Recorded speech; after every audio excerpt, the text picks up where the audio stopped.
Hello, नमस्ते। कैसे आप सब। आज की हमारी कहानी है करती क्या हूँ। शुरू करने से पहले please do subscribe my channel. चलिए दोस्तों, कहानी शुरू करते हैं। अरे ये क्या बना दिया तुमने? आलू के पराठे। अरे कुछ अच्छा सा ही बना लेती, सुनील अपनी पत्नी ममता से बोला, जो कि उसके लिए नाश्ता लेकर आई थी। तब ममता बोली, जी वो मैं तो सैंडविच बना रही थी पर ब्रेड खत्म हो गई थी। ब्लिंकिट से ऑर्डर किया पर वो आई ही नहीं। आप लेट हो जाते इसीलिए मैंने आलू के पराठे बना दिए। तब विमला जी, ममता की सास, जो कि उनके साथ ही बैठकर नाश्ता कर रही थी, वो बोली, अरे आलू के पराठे भी कोई ऐसे ही नहीं बन जाते, चुपचाप खा लो। और ममता तुम भी बैठो, पहले नाश्ता कर लो।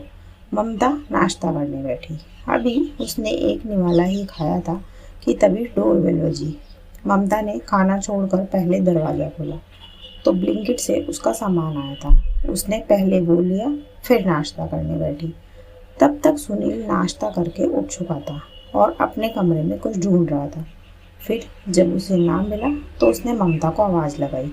ममता बेचारी खाते हुए उठकर कमरे में गई तो उसने देखा कि सुनील ने पूरा कमरा बिखेर दिया था। फिर ममता सुनील से बोली, ये क्या किया आपने? पूरा कमरा फैला दिया, ऐसा क्या ढूंढ रहे हो आप? तब सुनील तिनकते हुए बोला, मेरी रेड वाली फाइल ढूंढ रहा हूँ। और क्या फैला दिया, बल्कि अच्छा है ना, कमरा समेटने के बहाने तुम्हारा टाइम कट जाएगा। वैसे भी पूरा दिन फ्री ही रहती हो, पता नहीं पूरा दिन करती क्या हो तुम। अभी सुनील ये सब कह ही रहा था, तभी ममता ने उसे वो फाइल ला कर दी। पर सुनील की बातों ने ममता का दिल दुखा दिया, क्योंकि सुनील हमेशा ऐसा ही करता था। उसे लगता था कि ममता घर पर कुछ भी नहीं करती। फिर ममता जाकर अपना नाश्ता करने लगी। तब उसे उदास देखकर विमला जी ने उससे पूछा कि क्या हुआ। तो ममता ने उन्हें सुनील की कही बातें बता दी। फिर विमला जी ने उसे कुछ समझाया, जिसे सुनकर ममता के चेहरे पर मुस्कुराहट तैर गई।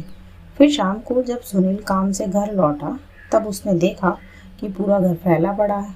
जब वो ऑफिस के लिए निकला था तब घर जैसा था बिल्कुल वैसा ही। फिर उसने ममता को आवाज़ दी, ममता ममता।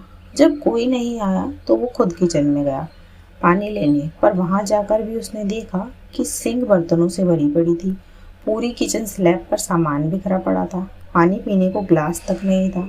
उसने फ्रिज खोली तो उसमें पानी की बोतलें भी नहीं थी। फिर भी उसने जैसे तैसे पानी पिया और अपनी माँ के कमरे में गया, जहाँ पर ममता और विमला जी को आराम से बैठे देखकर उसे गुस्सा आ गया। फिर सुनील बोला, तुम यहाँ आराम से बैठी हो और घर की क्या हालत बना रखी है।